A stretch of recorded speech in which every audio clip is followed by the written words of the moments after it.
آدمی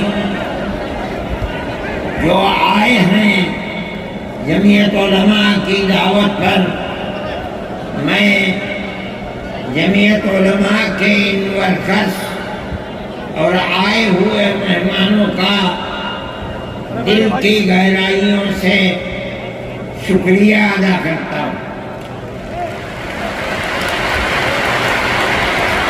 جن لوگوں نے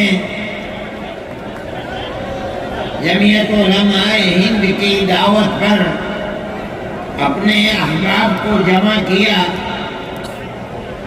اور اپنے خرچ سے جمعیت علماء کا ایک پیسہ کیا پھوٹی کوڑی بھی نہیں لگی، آپ ہی لوگ کروڑوں روپیہ خرچ کر کے اپنی بسوں کا خود ہی انتظام کر کے یہاں تشریف لائے دعوت پر اور آ کر بیٹھے۔ جمعیت علماء ہند کے خدام کے دل میں اس کی بڑی قدر ہے۔ اللہ آپ حضرات کو اس کا بہتر بدلہ عطا فرمائے۔ میرے محترم بزرگوں، آج ہی کا مسئلہ یہ نہیں ہے۔ جمعیت علماء ہند کی ایک تاریخ ہے اور ایسی تاریخ ہے اپنے اس ملک کے لیے جو کسی دوسری ہندو مسلم پارٹی کے پاس نہیں ہے۔ علماء نے اس ملک کی آزادی کے لیے اگر آپ ان کی تاریخ کو پڑھیں گے تو آپ کو اندازہ ہوگا کہ ان کی اس ملک کی آزادی کے لیے قربانیاں 150 سالہ قربانیاں ہیں۔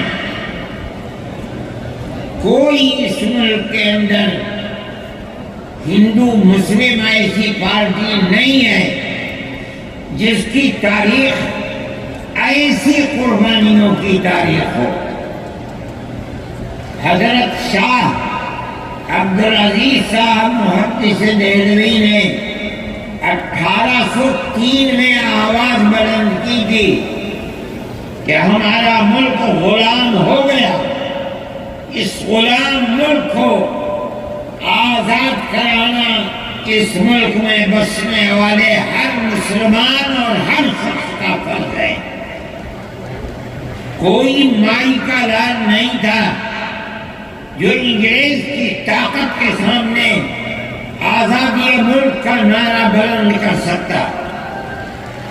ایک مسلمان عالم دین نے اسی دلی کے اندر اس نعرے کو بلند کیا، اس کی جائیداد قلع کر دی گئی، اس کے مدرسے کو دفن کر دیا گیا، اس کو دلی بدل کر دیا گیا۔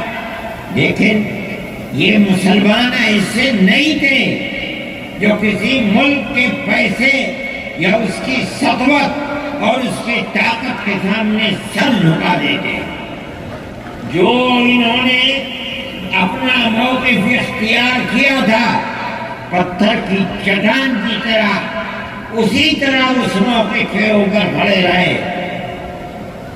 سب سے پہلا جہاد سن 1932 کے اندر ہوا، ہندوستانی لوگ تو جانتے بھی نہیں، اور اس کے اندر لوگ مر گئے، ختم ہو گئے۔ شاہ عبدالعزیز صاحب کے رشتے کے ان کے قریب ان کے اولاد میں شاہ اسماعیل شہید اور رائے بریلی کے شاہ احمد شہید دونوں کے دونوں ختم ہو گئے، شہید ہو گئے بالا کوٹ کے میدان میں۔ لیکن پیچھے نہیں ہٹے۔ اب وہ لوگ جو بچ کر آئے تھے سن 1857 میں پھر جہاد کر لیا، اور اس کے اندر صرف اسی دلی کے اندر 33,000 مسلمان شہید کیے گئے اور لال قلعے سے لے کر جامع مسجد تک درختوں کے اوپر ان کے لاشوں کو لٹکا دیا گیا۔ یہ مسلمان کی تاریخ ہے، علماء کی تاریخ ہے۔ بتائیں کون ہے جس کی زندگی کے اندر یہ تاریخ مل سکتی ہے؟ میں کہتا ہوں، لاکھوں آدمی کے سامنے کہتا ہوں، کوئی مائی کا لال ہے جس نے اس ملک کی اس طرح خدمت کی ہو جس طرح مسلمان علماء نے خدمت کی ہے؟ میرے بھائی، جمعیت علماء انہی مجاہدین کی بنائی ہوئی جماعت ہے۔ ہم تو ان کے جوتے سیدھے کرنے والے ہیں۔ ہمارا کیا کام ہے؟ ایک ہی کام ہے کہ انہوں نے جو جمعیت کی بنیاد کے اندر ہندو مسلم اتحاد اور ملک کے ہر بسنے والے کو ایک پیغام دیا تھا پیار و محبت کا، ہم اسی پیغام کو لیے بیٹھے ہوئے ہیں۔ ہمارا کام صرف اتنا ہے، دنیا توڑنا چاہتی ہے، حکومتیں برباد کرنا چاہتی ہے، فرقہ پرست ذہنیت آگ لگانا چاہتی ہے، یہ نعرہ دینا چاہتی ہے کہ ہندو الگ، سکھ الگ، مسلمان الگ۔ ہم کہتے ہیں نہیں، ہندو مسلم سکھ عیسائی بھائی بھائی۔ یہ ہمارا پیغام نہیں ہے، ان بزرگوں کا پیغام ہے جنہوں نے پھانسیوں کے تختوں کو چوما، اپنے اس ملک کے لیے چوما ہے، اس کی آزادی کے لیے چوما ہے۔ اس ملک کے اندر یگانگت، اتحاد، جس کو آج آگ لگایا جا رہا ہے، ہمارے بزرگوں نے اسی اتحاد کے لیے اپنی قیمتی جانوں کو قربان کیا ہے، اور ان کا مقصد یہ تھا کہ ملک آزاد ہو جائے، حکومت ایسی بننی چاہیے جو حکومت سیکولر حکومت ہو، کسی کا حق نہ جائے۔ کانگریس اس لیے نہیں بنی تھی، یہ 1803 کی آواز ہے کہ ملک غلام ہو گیا، جہاد کرنا فرض ہے۔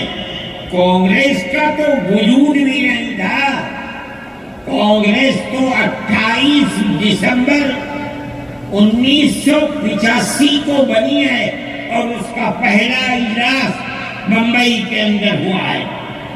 آپ لوگ سمجھیں اس کو، کانگریس ملک کو آزاد کرانے کے لیے نہیں بنی تھی، کانگریس کی تجویز موجود ہے۔ وہ کہتے ہیں کہ ہندو مسلم ملک کے بسنے والوں کی اس جنگ و جدال سے دو جہاد، سن 32 کا، 1857 کا، اس جہاد کے نتیجے میں جو برطانیہ کی حکومت اور ہندوستان کی حکومت میں دوری پیدا ہو گئی ہے، کانگریس کا مقصد تھا کہ اس دوری کو ختم کر دیا جائے، ملک کو اپنے گردن سے زنجیر غلامی کی نکال کر توڑ دیا جائے۔ کانگریس کا مقصد نہیں تھا۔ میں آپ سے کہتا ہوں یہ بات ہے، اور کانگریس کی تجویز میں موجود ہے، کوئی اس کی تردید نہیں کر سکتا۔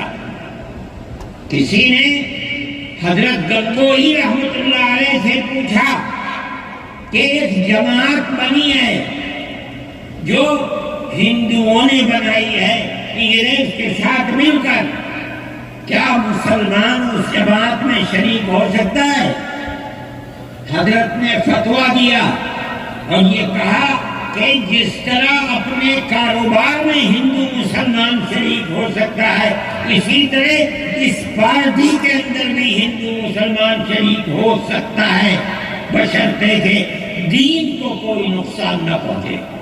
اس فتوے کا نام ہے نصرت الابرار، جو پرانی مکتبیں ہیں، لائبریریاں ہیں، یہ آج بھی وہاں موجود ہے۔ یہ صرف فتویٰ نہیں ہے، یہ اس لیے ہے کہ یہ اشارہ ہے کہ مسلمانوں کو کانگریس کے ساتھ شریک ہونا چاہیے، اور کانگریس کے اس نظریے کو بدلنا چاہیے کانگریس کے اندر مستقل غلامی کی زنجیر کو توڑنے کے لیے اور انگریز کے ساتھ جہاد کرنے کے لیے تیار کرنا چاہیے۔ مسلمان جوک در جوک اس کے اندر شریک ہوئے، کانگریس کے اس نظریے کو بدل دیا اور کانگریس کو ملک کی آزادی کے لیے کھڑا کر دیا۔ یہ مسلمان کا، علماء کا، جمعیت علماء کا کردار ہے۔ کوئی مانے نہ مانے، تاریخ میں لکھی ہوئی چیزیں ہیں، ہم سے پوچھے ہم وہ تاریخ کی لکھی ہوئی چیزیں دیں گے۔ ہماری تاریخ کو مٹا دیا گیا۔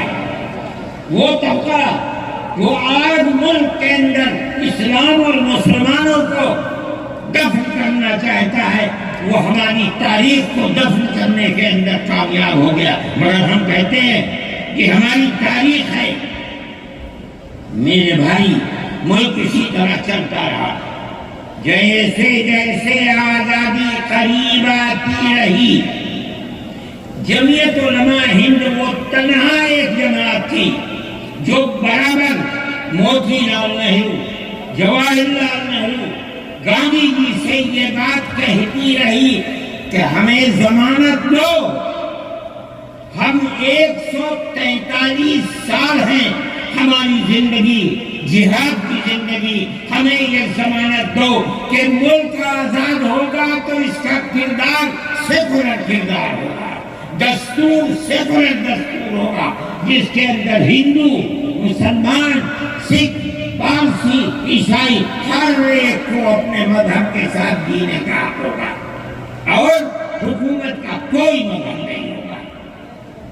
ہمارے پاس تجویزیں موجود ہیں، برابر ہمیں مفتی کفایت اللہ صاحب جو جمعیت علماء کے اس وقت صدر تھے، نام لے کر ان کے پاس موتی لال نہرو، گاندھی جی، یہ لوگ اپنی ورکنگ کمیٹیوں کی تجاویز بھیجتے ہیں، مفتی صاحب کرم فرما، مفتی صاحب یہ ہے کہ ہمارا ملک جب آزاد ہوگا ہم گارنٹی دیتے ہیں کہ ملک سیکولر ملک ہوگا۔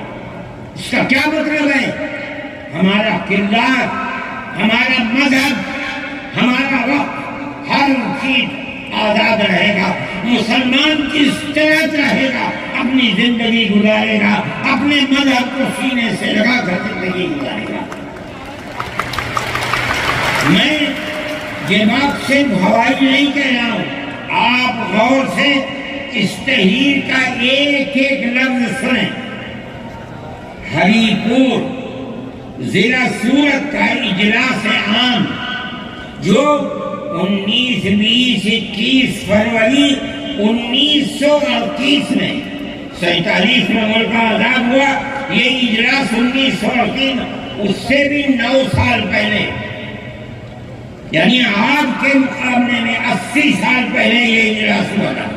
اس کے اندر تجویز کیا، ورکنگ کمیٹی نے 1937 میں اپنی کلکتے کی میٹنگ میں اقلیتوں کے حقوق پر 2 تجویز پاس کی تھی، اسے یہ کانگریس منظور کرتی ہے، اس وقت کی بات ہے، اور نئے سرے سے اعلان کرتی ہے کہ ہندوستان کی اقلیتوں کے تمدنی، مذہبی اور لسانی حقوق کی حفاظت کرنا کانگریس کا پہلا فرض اور بنیادی پالیسی ہے، تاکہ حکومت کی کسی بھی ایسی اسکیم میں جس میں کانگریس شریک ہو، اقلیتوں کو ترقی اور نشو و نما کا زیادہ سے زیادہ موقع مل سکے۔ آپ الفاظ پر غور کیجیے، اور وہ قوم کی سیاسی، اقتصادی اور کلچرل زندگی میں پورا حصہ لے سکے۔ اس کے بعد اس بنیاد پر مسلمانوں کو مطمئن رہنا چاہیے کہ آزاد ہندوستان کی حکومت میں ان کا مذہب، مذہبی فرائض، اذان، نماز، جمعہ عید، روزہ، حج، زکوٰۃ، مذہبی تبلیغ، مساجد، مقابر، قربانی، مذہبی جلوس، مذہبی جلسے وغیرہ جملہ مذہبی رسوم اور مذہبی ادارے محفوظ ہوں گے، اور اسی طرح ان کی تہذیب و تمدن، ان کے تعلیمی ادارے، خانقاہیں، امام باڑے، عیدگاہیں، تقیے، کربلائیں، آثار قدیمہ، اوقاف وغیرہ سب محفوظ ہوں گے، اور اسی طرح ان کی زبان، ان کی شاعری، رسم الخط وغیرہ سب کے سب آزاد اور محفوظ ہوں گے، کسی پر کوئی رکاوٹ اور قید نہ ہو۔ جو میں آپ سے کہہ رہا ہوں، آپ دیکھیے یو پی کانگریس کا شائع کردہ election board national herald press Lucknow 1946 کے اندر شاید 10 فروری جو میں نے نقل کیا ہے وہ مٹا ہوا تھا، اس کے اندر یہ بلیٹن شائع ہوا ہے۔ میں کہتا ہوں کہ ہندوستان کی جمعیت علماء کے بار بار خطروں کے لگانے پر وعدہ کرو کہ ملک سیکولر بن جائے، وہ وعدہ کرتے چلتے ہیں۔ میں آج آپ سے پوچھتا ہوں کہ اس میں سب سے پہلی چیز ہے کہ مسلمانوں کا مذہب اور مذہبی فرائض محفوظ رہیں گے۔ آج میں پوچھتا ہوں، ملک کی آزادی کو 70-80 سال ہو رہے ہیں، بتائیے کیا محفوظ ہے مسلمانوں کا؟ آپ مذہب محفوظ ہے مسلمانوں کا؟ کیا آپ نے مسلمان مذہب کا مسئلہ قرآن اور حدیث سے ثابت ہے؟ آپ جو کچھ کر سکتے تھے آپ نے نکاح اور طلاق کے اندر کر دیا، وہ کا معمول ہے۔ آپ کی حکومت اتراکھنڈ میں ہے، آپ یکساں سبھی کو، یعنی کوئی تعلق مسلمان کا مذہب سے نہیں ہوگا، گورنمنٹ جو قائم کرے گی اس کے اوپر مسلمان کو چلنا ہوگا۔ کہاں کا سیکولرزم ہے؟ کیا مسلمان اس کا اطمینان کر سکتا ہے؟ آپ کی زندگی اور آپ کی حکومت کا بنیادی ناپاک پتھر یہ ہے کہ مسلمان کو اپنے مذہب سے آپ دور کر دیں۔ کیا آپ اسے قبول کریں گے؟ یہ آج کی حکومت کا یہ مسئلہ ہے۔ مذہبی فرائض کہاں کے آپ زندہ رہ گئے؟ آج آپ نے مسئلہ بنایا ہے کہ اتراکھنڈ کی ریاست اور شہروں کے اندر مسلمان جو 50 سال سے آباد ہے، آباد بھی نہیں رہ سکے گا۔ یہ آپ کا کردار ہے، یہ تصویر ہے، اور ناپاک تصویر ہے کہتے ہیں۔ جس تصویر کو آپ پیش کر رہے ہیں یہ تصویر سیکولر دستور کی تصویر نہیں ہے۔ ہمارا آج کا یہ کنونشن سیکولر دستور کی حفاظت کے لیے ہے۔ کہاں ہے؟ کیا کرنا ہے؟ اس ملک کو، ملک میں رہنے والوں کے لیے جہنم بنا ہے۔ جمعیت علماء اس کو قبول نہیں کرتے۔ ہم تو کہہ رہے ہیں اس بات کو، کسی کی زبان اٹھتی ہو یا نہ اٹھتی ہو، لیکن ہم کہتے ہیں کہ جو ہو رہا ہے وہ ملک کو آگ لگانے کے لیے، دستور کو آگ لگانے کے لیے ہو رہا ہے۔ جمعیت علماء اسے قبول نہیں کرے گی۔ اگر جمعیت علماء نے اس بدترین حکومت جو یہ کہتی تھی کہ ہماری حکومت میں سورج نہیں ڈوبتا، جمعیت علماء نے کبھی اس کے سامنے سر نہیں جھکایا، اس کے بعد ہم اس کے سامنے سر جھکائیں گے۔ ہمارا سر صرف ایک اللہ کے سامنے جھکتا ہے اور کسی کے سامنے نہیں جھکتا۔ میرے بھائی، آپ ایک اس کو لیتے ہیں، میں کہتا ہوں آپ کیا کہتے ہیں؟ اس کے اندر جہاں ہے وہاں اسی طریقے سے اوقاف وغیرہ سب محفوظ ہوں گے۔ اوقاف محفوظ ہیں، یہ آپ کے سامنے حضرت مولانا بیٹھے ہوئے تقریر کی ہے، اوقاف کو ہڑپنا چاہیے. ہماری مسجدیں اسی دلی کے اندر 400 500 سال کی مسجدیں ہیں، جس میں جمعیت علماء کا دفتر بنا ہوا ہے. عبد النبی اکبر کے زمانے کی مسجد ہے. اور کتنی مسجدیں جن کے پاس اوقاف اللہ اکبر لاکھوں کروڑوں کے اوقاف ہیں. جونپور میں جا کر کے دیکھو کیسی مسجدیں ہیں، دلی کے قرب و جوار میں دیکھو کتنی بڑی بڑی مسجدیں ہیں.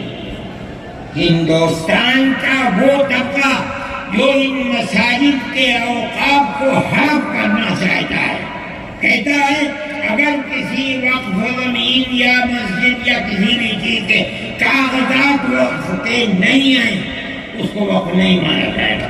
کون 500 سال پرانے کاغذات لا کر کے پیش کر دے گا؟ قانون یہ تھا کہ جو مسجد بنی ہے، جو وقف پر بنتی ہے وہ وقف ہے. آپ کو کیا درد ہے کہ آپ اس اوقاف کو ختم کرتے ہیں؟ اس کا مطلب ہے مسلمانوں کی زمین کو ہڑپ کرنا چاہتے ہو، حرام کھانا چاہتے ہو، اس لیے انہیں اوقاف کو ہڑپ کرنا چاہتے ہیں. ہم اس کو قبول نہیں. اوقاف ہمارے آقا حضرات کے کیے ہوئے ہیں. اوقاف اللہ کی ملکیت میں دیے ہوئے ہیں. مسجدیں بنی ہوئی ہیں، آپ ان کی حفاظت کیجیے. اس لیے کہ ہم اس ملک کے رہنے والے ہیں، ہم باہر سے آئے ہوئے نہیں ہیں. اگر ہندو گوجر ہے مسلمان بھی گوجر ہے، اگر ہندو جات ہے مسلمان بھی جات ہے، اگر ہندو راجپوت ہے مسلمان بھی راجپوت ہے. جاؤ دیکھو کشمیر کے اندر اگر ہندو بھی رہنے ہے مسلمان بھی رہنے ہے. ہم اسی ملک کے رہنے والے ہیں. کسی کو اچھا لگا یہ مذہب وہ اس مذہب میں چلا گیا، کسی کو یہ مذہب اچھا لگا وہ اس مذہب میں چلا گیا. کیا مذہب کی بنیاد پر اس ملک کے اندر آپ ہمیں جینے کا حق نہیں دیں گے؟ ہم اپنے جینے کا حق کو لیں گے. آپ نے جس سیاست کو اختیار کیا، آپ 2 الیکشن پہلے دیکھیے کس قوت کے ساتھ بی جے پی آئی تھی. آپ نے جس پالیسی کو اختیار کیا، سیکولرزم کو آگ لگانی چاہیے، اس کا نتیجہ اس الیکشن میں کیا ہوا؟ بی جے پی ہار گئی. میں کہتا ہوں کہ اگر چندرا بابو نائیڈو کی بیساکھی نہ ہوتی اور ادھر نتیش کمار کی بیساکھی نہ ہوتی تو بی جے پی گورنمنٹ نہیں بنا سکتی. کیوں ہوا؟ وہ جو 14 سال پہلے اتنی قوت کے ساتھ آئی تھی کہ لگتا تھا کسی دوسری جماعت کا چراغ ہی نہیں جل رہا ہے، وہ چراغ آج بجھ کیسے گیا؟ اس پالیسی کی وجہ سے. ملک کی پالیسی اگر بھائی بھائی کی ہوگی ملک زندہ رہے گا. ایک باپ کی اولاد 5 4 3 اگر پیار و محبت کے ساتھ رہیں گے وہ گھر آباد رہے گا. اگر دشمنی ہوگی سب برباد ہو جائیں گے. ہماری یہ پالیسی ہے کہ ہندو مسلمان سکھ عیسائی سب ایک دوسرے کے ساتھ بھائی بھائی ہیں. آپ اس پالیسی کو کیوں مخالفت کرتے ہیں؟ ہم اسی طرح چلتے ہیں. جمعیت علماء ہند کا یہی کردار ہے. جمعیت علماء ہند آج بھی یہی کرتے ہیں. میں نے ابھی چند مہینے ہوئے میوات کے اندر لوگ لٹ گئے، پس گئے، ان کو جمع کیا. ہم نے ان سب کو 1 لاکھ یا 2 لاکھ روپے دیے جا کر کے. مسلمان بھی تھے، ہندو بھی تھے. ہم نے ان کو دیا، وہ خوش ہو گئے. ہم ہر سال تقریباً 1.5 کروڑ روپے دیتے ہیں بچوں کو جو پڑھنے والے ہوتے ہیں، جو غریب ہوتے ہیں، اونچی تعلیم کے لیے.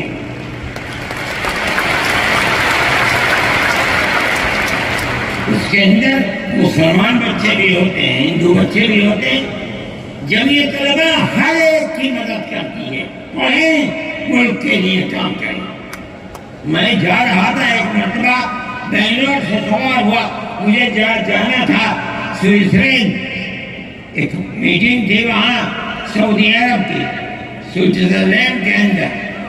میں جب گیا جہاز کے اندر صبح ہوئی تو میں نے چائے وائے دی، میرے پاس جو پائلٹ تھا چلانے والا وہ آیا، میرا شکریہ ادا کرنے لگا، آپ نے بڑی محبت کے ساتھ۔ میں نے سوچا کیا بات ہے، کیا آپ کیوں؟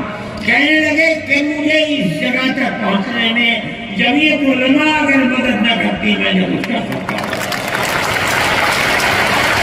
مجھے حیرت ہو گئی کہ کیا بات ہے، ہم ہر ایک کی مدد کرتے ہیں۔ کیرلا کے اندر سیلاب آیا، لوگ لٹ گئے، مر گئے، ہم نے مکانات کی مرمت کی، ہم نے مکانات کو اثر نو بنوایا بھی، میں نے چابیاں بھی دی اور تمام میڈیا نے اس کو دکھلایا۔ ہندو بھی تھے، مسلمان بھی تھے، ہندو عورتیں بھی تھیں جن کے ہاتھ میں نے چابی دی ہے۔ جمعیت علماء کا جو کردار ہے، ہمارے بزرگوں نے متحدہ قومیت کتابیں شائع کی ہیں۔ اس کا مطلب ہے کہ ہندوستان کی قوم مذہب کی بنیاد پر نہیں بٹے گی، جو ہندوستان میں رہتا ہے ان سب کی ایک ہی قوم ہے، مذہب کی بنیاد پر قومیں تقسیم نہیں ہوگی۔ یہ ہمارا کردار ہے، ہم اس کردار پر زندہ ہیں اور اسی پر چل رہے ہیں۔ صحیح ہے، یہ ملک کے اندر جو پالیسی چل رہی ہے کہ ان کو مار دو، ان کو گرا دو، ان کو، آسام کے اندر یہ پالیسی آج سے نہیں سن 12 سے چل رہی ہے۔ جمعیت علماء تنہا جماعت ہے ملک کے اندر جو آسامیوں کے مسائل کو جانتی ہے۔ یہاں سے رہنے والے، ان کی زبان اور ہے، ان کا کلچر اور ہے، بہت دور ہے، دنیا کے آخر میں رہتے ہیں، کون جانتا ہے ان کے مسائل؟ تنہا جمعیت علماء ہے جو ان کے مسائل سے دلچسپی لیتی ہے، گھستی ہے، کروڑوں روپیہ خرچ کرتی ہے۔ یہ ایک مسئلہ تھا، اس سے پہلے ایک اور مسئلہ تھا، کہا گیا کہ پنچایت اگر کسی کو آسام میں یہ سرٹیفکیٹ دیتی ہے کہ یہ ہندوستانی ہے تو وہ سرٹیفکیٹ نامقبول ہوگا۔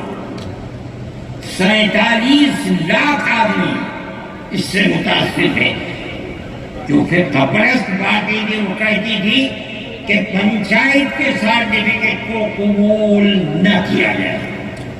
اگر یہ فیصلہ ہو جاتا تو 47 عورتیں، 47 لاکھ اپنے بچوں کے ساتھ ملک کے اندر بھیک مانگنے والوں کی زندگی بسر کرتے۔ ہم نے سپریم کورٹ کے اندر اس کو چیلنج کیا۔ سپریم کورٹ کہا جاتا ہے، لیکن در حقیقت یہ ملک میں بسنے والے ان غریب اور لاچار لوگوں کی پناہ گاہ جن کے سامنے ملک میں کوئی راستہ نہیں بچتا تو وہ کورٹ میں پہنچتے ہیں کہ ہماری مدد کرو۔ ہم پہنچ گئے، اپنے لیے نہیں، ان غریبوں کے لیے پہنچے جو 47 لاکھ تھے۔ آپ نہیں جانتے اس کے اندر 24 لاکھ ہندو عورتیں تھیں۔ آپ سمجھے؟ اور جمعیت علماء بھی، میں بہت پریشان تھا کہ الہ العالمین کوئی مدد کرنے والا علاوہ تیرے کوئی مدد کرنے والا نہیں ہے۔ میں اللہ کا فضل کرتا ہوں کہ جو کورٹ اور وہیں کا وکیل چیف جسٹس تھا، آسامی کا تھا، مجھے خطرہ تھا کہیں یہ آسامیوں کے ساتھ نہ چلا جائے، گورنمنٹ کے ساتھ نہ چلا جائے۔ اللہ کی قدرت ہے کہ فیصلہ یہ آیا کہ وہ سرٹیفکیٹ جو پنچایت نے دیا قبول کیا جائے گا۔ میں نے کہا کہ مجھے اپنی زندگی میں کبھی اتنی خوشی نہیں ملی جتنا آج اس فیصلے سے خوشی ملی۔ کیوں؟ صرف مسلمان کے لیے نہیں، یہ ہمارا کردار ہے جو ہمیں اپنے بزرگوں سے ملا ہے، جو جمعیت علماء کی اساس ہے، جو ان کا کردار تھا، ہم نے اس سے سراہنا کی۔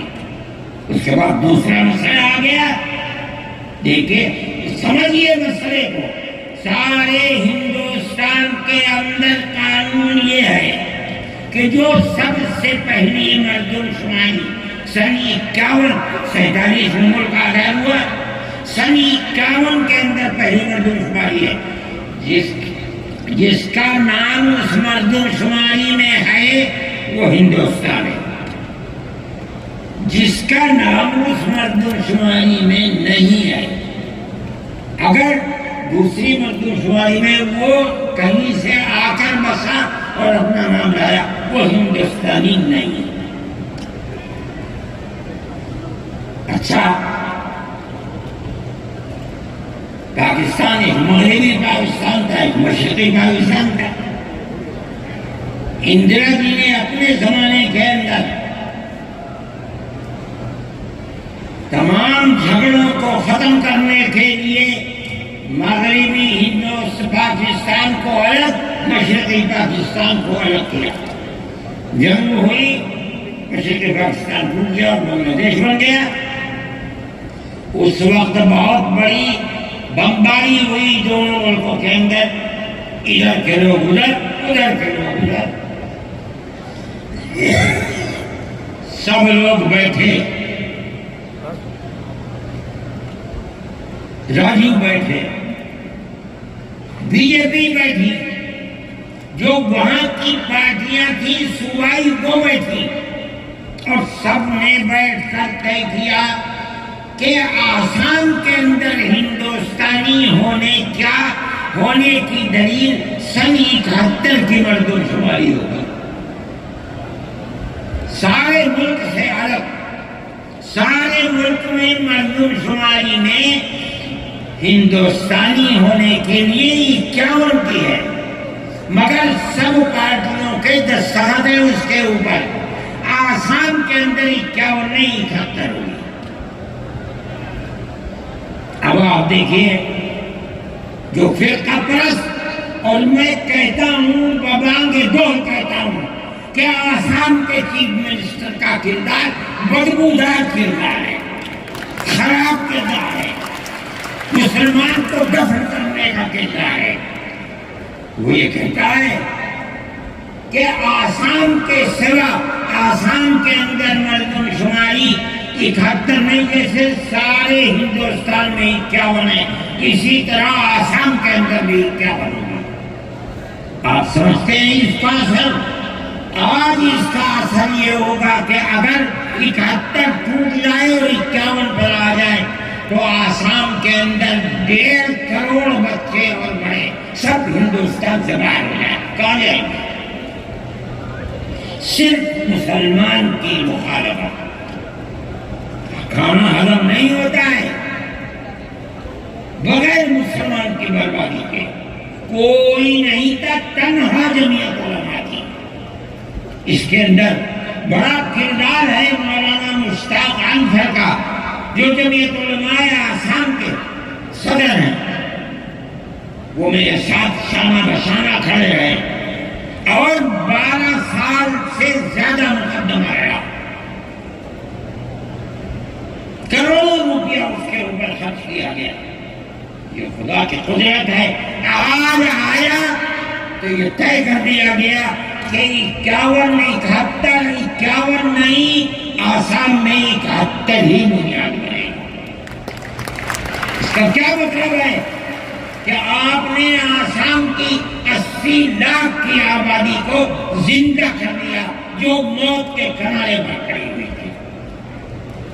مجھے افسوس ہے کہ لوگوں کا یہ قول مجھ تک پہنچا ہے کہ انہی نے آسام کے چیف منسٹر سے یہ بات کہی کہ اب کیا ہوا، کہ ہماری صحت پر کوئی اثر نہیں پڑتا۔ کیا مطلب ہے؟ ہم آسام میں مسلمانوں کو چین کا سانس نہیں لینے دیں گے۔ دیکھیں کب تک سکتے ہیں۔ اگر جمعیت علماء زندہ ہے اور اللہ نے ہمیں زندہ رکھا، ہم دیکھیں گے کہ کیا کرتے ہیں۔ ہم زندہ ہیں۔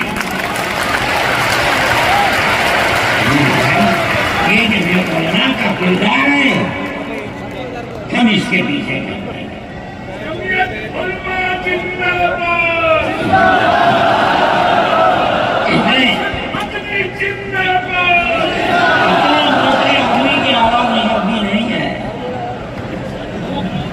میرے بھائی، ہمارا یہی کردار ہے،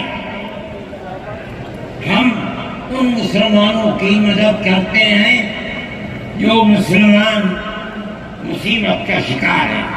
یہ فرقہ پرست ذہن جس کا میں ذکر کر رہا ہوں ہر جگہ موجود ہے، ہر وقت موجود تھا، آج یہ زیادہ ہے، پہلے اتنا نہیں تھا۔ ہر جگہ مسلمان کے لیے، جوانوں کے لیے مصیبت کا شکار ہے۔ خاص طور پر ہم سے لوگ کہتے ہیں کہ تم ان کے مقدمات کو کیوں لڑتے ہو؟ کہتے ہیں تم دہشت گردوں کی پناہ گاہ ہے جمعیت علماء۔ یعنی ان کا مفروضہ یہ ہے کہ جتنے لوگوں پر الزام لگا ہے دہشت گردی کا، وہ سب کے سب حقیقت دہشت گرد ہیں، اور جمعیت علماء دہشت گردوں کی، ملک ورودیوں کی جمعیت علماء مدد کرتی ہے۔ مجھ سے بھی یہ بات کہی، میں نے کہا کہ تم میں کوئی مائی کا ڈال ہے تو کھڑا ہو گئے بتائے۔ جمعیت علماء لوور کورٹ نے پھانسی کی سزا دے دی، گجرات کے اندر ہائی کورٹ میں پہنچے، انہوں نے پھانسی کی سزا دے دی۔ ہم اس کیس کو لے کر، اس کے اندر ہندو بھی تھے، مسلمان بھی تھے، سپریم کورٹ میں آئے۔ سپریم کورٹ میں ہم نے مقدمہ لڑا اور سپریم کورٹ نے انہیں سب کو باعزت بری کر دیا۔ میں نے کہا کہ کسی ملزم کے لیے گورنمنٹ ہندوستان کی حکومت نے حق دیا ہے کہ مقدمہ لڑو۔ اگر کوئی غیر ملکی ہندوستان کے اندر پکڑا جائے، اپنے مدعا کو پیش کرنے کے لیے گورنمنٹ اس کو وکیل دیتی ہے۔ ہم نے کیا جرم کیا ہے؟ ہم نے وکیل دیتے ہیں لڑنے کے لیے، بہتر سے بہتر وکیل دیتے ہیں۔ ہم کہتے ہیں کہ لڑو مقدمہ، تاکہ دودھ کا دودھ، پانی کا پانی الگ الگ ہو جائے۔ مقدمہ لڑے اور سپریم کورٹ کہتی ہے کہ جھوٹا الزام تھا، جھوٹ ہے، جھوٹ ہے، جھوٹ ہے۔ ملک کے اندر فرقہ پرستی ہے، دشمنی ہے، ہر طبقے کے اندر ہے۔ کوئی بھی طبقہ، پولیس کا ہو، انتظامیہ کا ہو، کسی کے اوپر جو چاہے الزام لگا دے۔ جمعیت علماء آج بھی جو کیس لڑ رہی ہے، 1050 کیس ہیں جو lower court, high court, supreme court کے اندر لڑ رہی ہے۔ 1050 کیس ہیں، اور اس کے اندر 850 ملزم ہیں۔ ہم لڑتے ہیں مقدمہ، ہم یہ سمجھتے ہیں کہ آپ اس کو ہائی کورٹ، سپریم کورٹ تک یہ ثابت کر دیں کہ یہ ملزم ہیں، انہوں نے دیش